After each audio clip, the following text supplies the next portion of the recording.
Coucou les loulous, j'espère que vous allez bien. Aujourd'hui nous allons parler d'un sujet, un sujet qui me tient à cœur, un sujet qui me concerne. Donc aujourd'hui on n'est pas dans un vlog où je vous présente un peu ma journée. Non, aujourd'hui je vais vous parler de ma maladie. Donc ma maladie qui s'appelle la spondylarthrite ankylosante.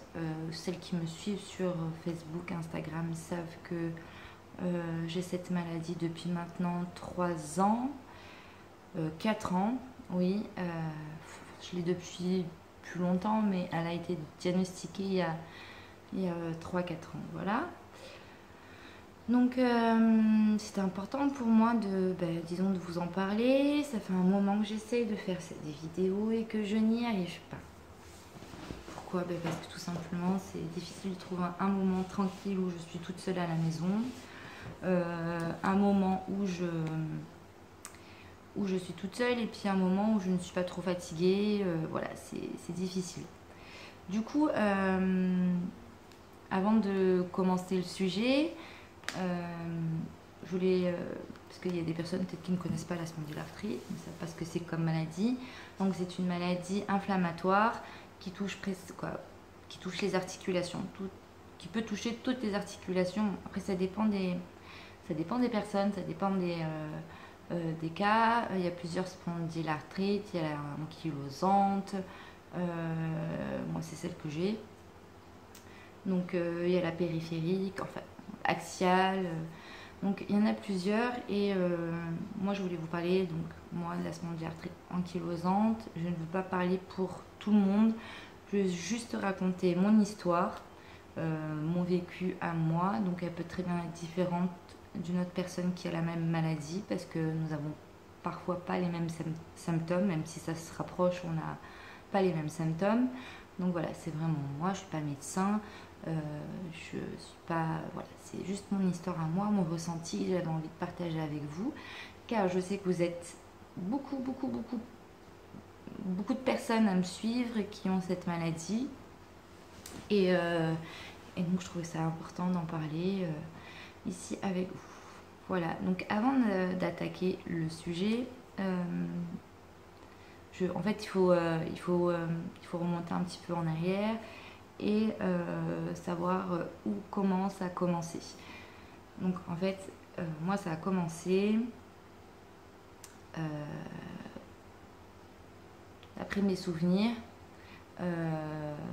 Déjà quand j'étais plus jeune, j'avais très mal au dos. Je me souviens que en fait, quand je restais trop assise pour faire mes devoirs, j'avais très mal au dos. Au niveau de la colonne vertébrale, c'était très douloureux. Je ne pouvais pas rester trop longtemps assise, je n'y arrivais pas. Donc déjà, c'est un peu bizarre. Mais vraiment là où ça a commencé, c'est lors de ma grossesse où j'ai eu une sciatique comme beaucoup de femmes enceintes. Où vraiment j'ai eu vraiment très mal au niveau du coccyx, où je ne pouvais plus me baisser, m'asseoir. C'était vraiment insupportable. Je ne me suis pas inquiétée tout simplement parce que beaucoup de femmes enceintes ont ça. Je me suis inquiétée plutôt après avoir accouché. J'ai accouché et donc on m'a fait la péridurale à l'accouchement. Mon accouchement s'est mal passé parce que j'ai fait une préclampsie et donc j'ai eu beaucoup de problèmes après l'accouchement. Mais bon, ça c'est un autre sujet, on en parlera plutôt dans une autre vidéo si vous le souhaitez. Mais oui, ça s'est mal passé, donc j'ai été hospitalisée pendant 10 jours, 5 jours après mon accouchement. Et quand je suis rentrée à la maison, j'ai commencé à avoir des douleurs au niveau de la colonne vertébrale au réveil, c'est-à-dire même pas au réveil, c'est-à-dire pendant la nuit, tous les jours à la même heure, à 4 h du matin, j'avais cette douleur au dos, mais une douleur insupportable, c'est-à-dire que je pouvais plus rester allongée, je ne pouvais plus, il fallait trouver une solution, il fallait que je sorte du lit pour pouvoir ne plus avoir mal au dos. Donc comme je vous disais, la seule solution pour que la douleur s'en aille, c'est que je sors du lit et que je marche. Je marche. Donc le soir à 4 h du matin, je marchais chez moi. C'était toujours à la même heure, hein. C'était vraiment très précis, à 4 h du matin. La douleur arrivait, ça me tirait tellement derrière le dos, c'était horrible qu'il fallait que je me lève et que je commence à marcher pour que la douleur s'en aille. Donc je suis partie voir mon médecin qui m'a dit, mais Christine, c'est sûrement dû à la péridurale. Ne t'inquiète pas, ça va partir. Ça va partir avec le temps, ne t'inquiète pas. Donc je l'ai écouté, je suis rentrée à la maison et ça ne m'a pas quittée depuis 6 ans, bientôt en décembre, parce que ma fille a 6 ans. Donc cette douleur-là est restée pendant 2, 3, 4, 5, 6 mois comme ça. Je suis restée 6 mois à me réveiller à 4 h du matin, à avoir cette douleur qui vraiment était horrible. Et petit à petit, j'ai commencé à avoir de plus en plus de mal à marcher, à avoir des douleurs au niveau des cervicales, des genoux. C'est quand même bizarre, qu'est-ce qui se passait? Donc j'ai décidé de voir un rhumatologue de moi-même. Et dans les premiers temps, en fait, les rhumatologues, ils vous disent pas passer une radio, quoi. S'ils m'avaient dit d'aller passer une radio, donc ça c'est le médecin traitant qui m'a dit de passer, parce qu'avant de voir un rhumatologue, je suis repartie voir mon médecin traitant qui m'avait prescrit une radio qui n'avait rien sur la radio. Et du coup, j'ai décidé de voir un rhumatologue. Et le rhumatologue m'a dit que c'était une sciatique, ça a traîné, ça a traîné, ça a traîné. Et au bout d'un moment, il m'a prescrit un scanner, pardon. Et au scanner, on ne voyait rien non plus. Donc, il a commencé à me parler de fibromyalgie en me disant que je devais sûrement avoir la fibromyalgie. Il m'a donné des antidépresseurs parce que ça fait partie du traitement de la fibromyalgie. Je ne connaissais pas du tout cette maladie à l'époque, je ne connaissais pas cette maladie. Et je me suis renseignée sur cette maladie, je trouvais vraiment que j'avais vraiment pas les mêmes symptômes. C'était vraiment quelque chose que j'en étais certaine. Du coup, j'ai dû approfondir la chose, j'ai dû me batailler, mais vraiment me batailler pour aller faire des examens supplémentaires. Donc je suis repartie voir un rhumatologue, j'ai vraiment... et ça a traîné, donc là on est au bout de 1 an et demi quand même. Donc 1 an et demi où j'ai dit maintenant j'en peux plus, il faut quelque chose, il faut trouver quelque chose, il faut trouver un médicament qui me soigne, qui soulage mes douleurs, parce qu'aucun médicament ne m'allait en fait, aucun médicament réussissait à stopper. Le rhumatologue me prescrit un IRM à faire, une scintigraphie, et là on commence à voir, on voit bien même le sacro-iliaque inflammé, une zone inflammatoire du sacro-iliaque, donc des deux côtés. Et c'est là qu'on me dit, ça c'est pas une fibromyalgie, c'est une spondylarthrite ankylosante. Ok, d'accord, bon t'encaisses le coup en fait, je m'en doutais un peu parce que je me renseignais, je lisais beaucoup et c'est vrai que cette maladie s'approchait beaucoup plus de mes symptômes que la fibromyalgie. Donc je m'en doutais un peu. Et là, on a commencé à me donner un traitement anti-inflammatoire pendant 6 mois. Rien n'a marché. Ça ne marchait pas. Ensuite, on m'a prescrit du méthotrexate. Ça n'a pas du tout marché. Aussi, pendant 6 mois, la salazopérine. Aussi, ça n'a pas marché. Donc ça, c'est des traitements, en fait, un protocole de soins à suivre pour la spondylarthrite. Et ça n'a pas marché non plus. Et du coup, là, on a dit, stop, il n'y a rien qui marche. Entre-temps, à cause des anti-inflammatoires, j'ai eu des problèmes à l'estomac.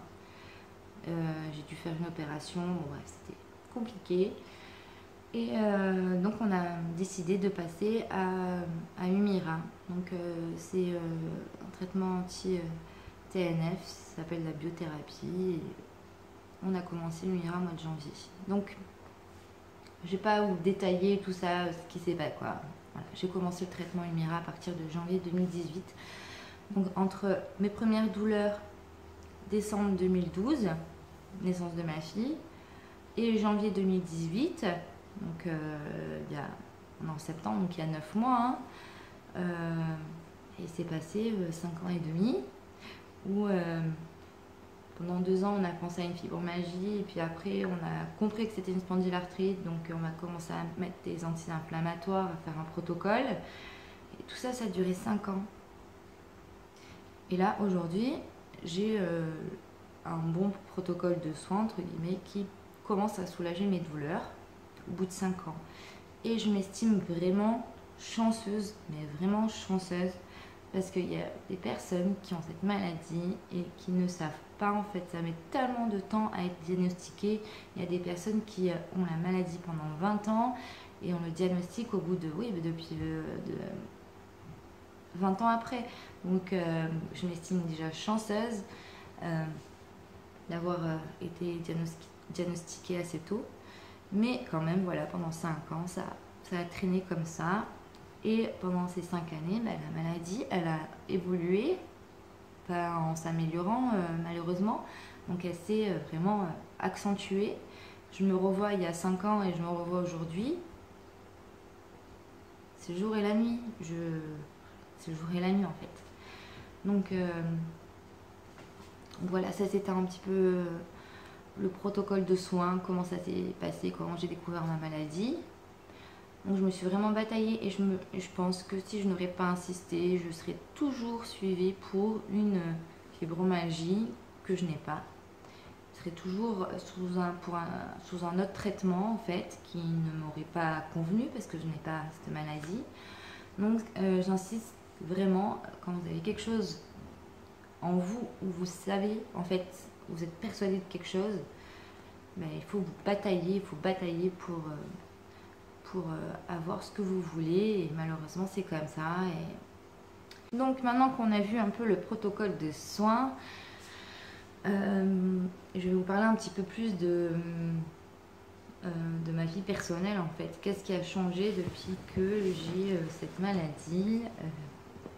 Écoutez, il y a beaucoup de choses. Vous voyez là, je suis assise, je commence à avoir mal au dos. Bon. Du coup, il y a beaucoup de choses qui ont changé en 6 ans bientôt. Énormément de choses. Que ce soit physiquement, moralement, dans ma vie familiale. Ça a changé ma vie. Dans un premier temps, on est quand même soulagé d'avoir un diagnostic parce qu'on sait où on va, on sait ce qu'on a. Et on n'est pas dans l'inconnu parce que vraiment, être dans l'inconnu, c'est vraiment terrible. Là, on est déjà soulagé.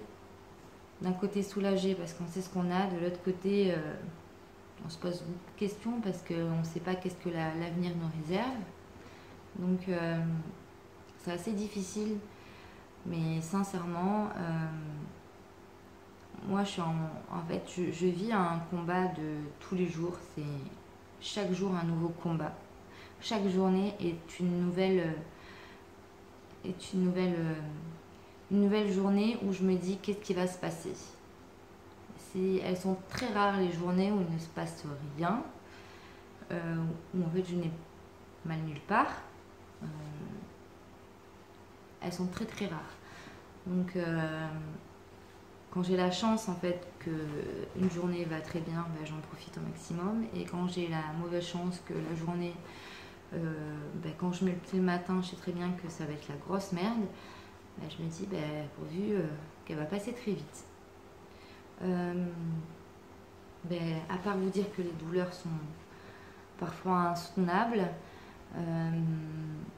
avoir mal partout, c'est-à-dire que c'est toutes les articulations. Des jours, j'ai mal à toutes les articulations, que ce soit le petit doigt, que ce soit la cheville, la colonne vertébrale, le cou. Il n'y a pas une seule journée où il n'y a pas de douleur en fait. Et c'est ça qui est vraiment très dur psychologiquement à supporter, de se dire il faut que je vive avec la douleur. Donc au niveau de la vie de tous les jours, j'ai vu en fait ma vie ma vie, en fait, ma forme physique se dégradait au fil des mois. Donc, à un moment donné, je ne pouvais plus donner le bain à ma fille quand elle était petite.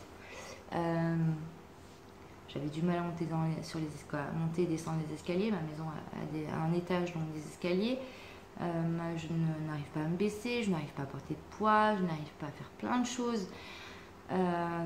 Mais j'ai appris à gérer tout ça. J'ai appris à, si vous voulez, à vivre comme ça, vivre avec ce que je peux faire et ce que je peux plus faire. Et tout le monde autour de moi s'est adapté à moi, en fait, tout simplement. Donc en fait, ça fait depuis fin août que j'essaye de tourner cette vidéo, que je souhaitais tourner cette vidéo et je n'y arrivais pas.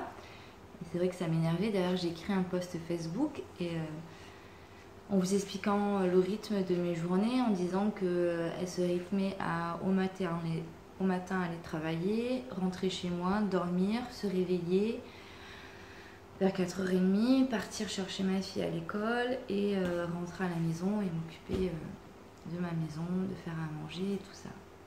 Donc en fait, et ce jour-là, j'étais très énervée en fait, parce que j'avais tellement envie de faire des choses, j'avais tellement envie de faire des choses pour moi, ne serait-ce que me faire mes ongles.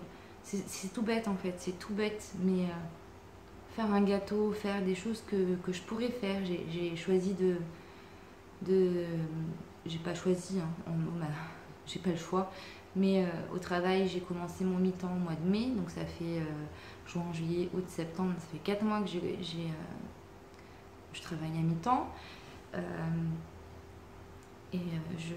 Je savais qu'en travaillant à mi-temps, c'était pour que je puisse me reposer, faire mes soins, mais aussi penser à moi. Et ça, c'était super important de pouvoir penser à moi. Et c'est vrai que ça fait 4 mois où je n'arrive pas à penser à moi, où je n'arrive pas à faire des choses qui me plaisent, parce que je suis obligée de dormir. C'est un truc de fou. Alors avant, quand je travaillais à plein temps, et j'ai la chance de reprendre le travail qu'à 16h. Donc, depuis l'année dernière, je me suis habituée en fait à rentrer, faire la sieste, repartir au travail. Et quand je commençais à 13h30, à peine j'ouvrais la porte de chez moi à midi, hop, je m'allongeais sur le canapé pour dormir, même ne serait-ce qu'une petite demi-heure. Il fallait que je dorme. C'était obligé. Si je voulais assurer l'après-midi au travail, j'étais obligée de dormir même une demi-heure. Alors que de ma vie, je n'ai jamais dormi l'après-midi. Jamais. J'ai 35 ans et ça fait que depuis l'année dernière où je dors. Avant, quand j'étais jeune, je dormais pas parler de sieste, à part une fois ou deux, ou vraiment parce que j'étais sortie le soir et que j'étais super crevée le lendemain, mais sinon, je n'ai jamais dormi les après-midi. C'était impossible pour moi. Et puis, petit à petit, avec la fatigue, le travail, et puis la maladie qui évolue, eh bien, j'ai commencé à me dire, la petite sieste, ça me faisait du bien, et puis j'assurais au mieux l'après-midi au travail, je pouvais assurer, donc j'ai commencé à faire une petite sieste, et tout ça, et puis en fait, c'est devenu maintenant plus fort que moi. Si je le fais pas, c'est une catastrophe. Après, on me retrouve le soir, je suis KO, je peux plus rien faire de moi en fait. Il y a des jours où je dors pas parce que je suis à droite, je sors, je vais faire les courses, que voilà, week-end, je vais pas dire ah ben non, on reste à la maison, je dois faire ma sieste et non, parce que j'ai pas plombé le week-end à tout le monde. Mais je me dis bon ça va, c'est le week-end, le soir, je travaille pas, donc j'ai pas à me forcer à être au top. Si je suis à la maison et que je suis calée et que je me repose, c'est pas très grave. Mais la semaine au travail, c'était plus compliqué, il fallait que j'assure, donc je dormais. Maintenant que je ne travaille plus les après-midi, je rentre, je dors. Et c'est plus fort que moi. Voilà, c'est comme ça. Et puis je sais que quand je me réveillerai, je vais pouvoir aller chercher ma fille à l'école. Je vais pouvoir m'en occuper, je vais pouvoir lui faire ses devoirs, lui prendre la douche. Maintenant, elle se lave toute seule, hein. Je suis à côté, mais elle se débrouille toute seule, donc je ne suis pas accroupie comme ça. Ça, c'était impossible pour moi avant. Donc, donc voilà, on va dire que je me suis adaptée à la maladie. Voilà, tout simplement. Donc, du coup, j'ai fait une petite pause parce que j'avais super mal au dos. D'être assise comme ça. Donc, pour finir, qu'est-ce que je peux dire pour finir? Ben, disons qu'il y a beaucoup de... Il y a des hauts, il y a des bas, il y a beaucoup de bas. C'est vrai que j'essaie de toujours positiver. Il y a beaucoup de phases dans la journée où je vais bien, beaucoup de phases où je vais vraiment pas bien, c'est-à-dire les matins, tous les matins, je suis obligée de me lever très très tôt, c'est-à-dire à 4 heures du matin, pour prendre mes médicaments et puis un petit peu me recoucher pour être entre guillemets en forme, pas en forme parce que je suis jamais en forme, mais pouvoir me lever en fait tout simplement. Donc je me réveille à 4 heures, je prends mes médicaments, je me rendors et hop, je me réveille à 6 heures. Si je ne me réveille pas à 4 heures et que je ne prends pas mes cachets, je ne peux pas me lever à 6 heures du matin. C'est impossible, je reste dans mon lit.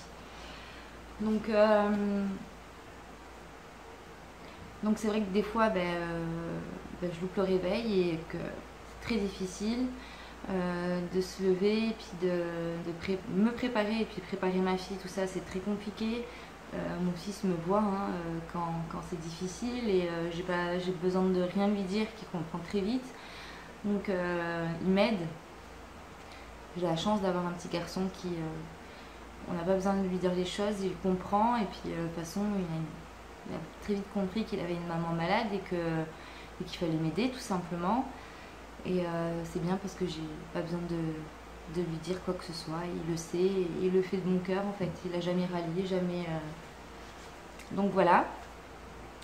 Et après tout va bien quoi, tout va bien. Le reste de la journée ça va, je vais travailler, je gère, les douleurs commencent à disparaître parce que plus on se déverrouille le matin, c'est comme une voiture en fait, il faut se déverrouiller, une fois qu'on est déverrouillé, on est lancé, on peut passer sa journée et puis très vite ça revient, hop, les douleurs reviennent et bon, je sais que là il faut que je me repose parce que j'ai pas le choix et puis hop, ça repart. Donc voilà, il y a vraiment, pour ma part, il y a vraiment ce cycle là de la journée où il y a des moments plus agréables que d'autres et d'autres qui sont vraiment difficiles. Et on fait avec, hein, voilà. Et puis ouais, à savoir que aussi ça marche par poussée, donc il peut y avoir des semaines où je peux aller bien, et d'autres semaines où je suis allongée H24 sur mon canapé ou sur mon lit. Donc ça aussi c'est difficile à faire comprendre aux gens qui te voient bien maquillée et le lendemain avec une canne. Donc les gens ne comprennent pas trop, mais en fait à force du temps je me suis aperçue qu'il fallait pas que je m'occupe des gens en fait. Il fallait surtout pas que je perde mon énergie à m'occuper des gens, à penser à savoir qu'est-ce qu'ils pensent de moi. C'est vraiment une perte d'énergie et je préfère garder mon énergie à consacrer à mes enfants, à moi, à ma famille, à mes amis, plutôt que m'occuper de ce que pensent les gens. Mais c'est vrai, j'avoue, c'est très difficile d'avoir ce regard bizarre voilà, envers nous en disant elle est malade, mais moi je la vois bien, elle marche. Être handicapé, c'est pas être seulement dans un fauteuil roulant. Être handicapé, c'est être malade, c'est voilà, c'est pas seulement être aveugle ou avoir une canne. Aujourd'hui, si on n'a pas les... Aujourd'hui, si on n'est pas dans un fauteuil roulant, on n'est pas malade. C'est vrai que... Ou bien aujourd'hui, si nous n'avons pas 65 ans et que nous avons une carte de priorité, les gens ne comprennent pas. Donc moi j'ai une carte de priorité parce que je ne peux pas rester debout trop longtemps. Donc j'ai une carte pour passer dans les caisses de supermarché. Les gens me regardent bizarrement. Donc au départ je n'osais jamais l'utiliser parce que j'avais peur de ce regard des gens. c'est super bien, elle marche, voilà, c'est du rouge à lèvres. Donc oui, on peut très bien être handicapé, porter du rouge à lèvres et s'habiller bien. On peut être handicapé et marcher. C'est dommage de penser comme ça. C'est dommage il faut vraiment qu'il y ait un visuel en fait pour que vous pensiez que les gens soient malades en fait. Voilà, c'est dommage. Rien n'évolue de ce côté-là. Il n'y a pas grand-chose qui évolue. La place de l'handicapé, je ne sais pas trop où elle est en France. Je n'ai pas envie de m'attarder sur ce sujet-là parce que la vidéo risque de faire plus d'une demi-heure. Mais c'est vrai que c'est très difficile d'avoir cette place-là. Mais bon, voilà, j'ai vraiment décidé de ne plus faire attention aux autres, en fait. De m'occuper de moi, des personnes que j'aime. Et du regard des gens, je m'en fous. Oui, je suis maman, je suis une femme avant tout, je suis maman, je travaille, je suis handicapée. Et alors? Voilà. Donc, j'espère que d'ici quelques temps, ça va changer un peu les mentalités vont changer. J'ai déjà eu une femme qui a sorti sa carte de priorité dans une caisse de supermarché. Une personne âgée qui lui dit non mais vous n'êtes pas malade, vous êtes jeune. Ben ouais, on est jeune et pourtant c'est d'autant plus malheureux de voir un jeune qui galère et qui est malade. C'est relativisé parce que j'ai une maman qui était gravement malade. Donc je sais faire la part des choses. Elle s'est battue toute sa vie, quoi. Pas toute sa vie parce qu'elle n'a pas été malade toute sa vie, mais pendant les 10 dernières années, elle s'est battue contre un AVC, quoi. Elle a eu un AVC, donc elle s'est battue pour pouvoir remarcher, déglutir, rien que déglutir. Pouvoir respirer, manger. Elle s'est battue pour beaucoup de choses. Et une fois qu'elle a commencé à retrouver ses facultés, tout ça, elle commence à redanser, à ressortir, à revoyager. Notre maladie est venue taper à la porte.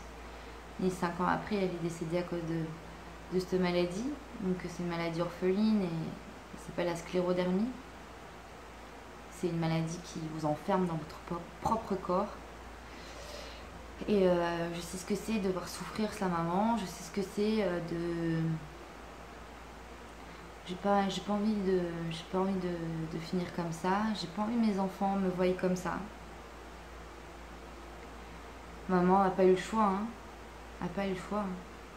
Mais ça fait trop mal, trop mal.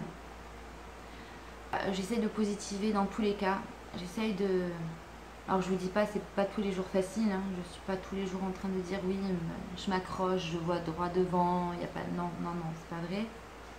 Parce qu'il y a des jours où je pleure en cachette, où j'ai tellement les nerfs contre moi-même et contre tout le monde en fait. Parce que je me dis putain, j'ai 35 ans, j'ai toutes ces merdes, mais vraiment toutes ces merdes.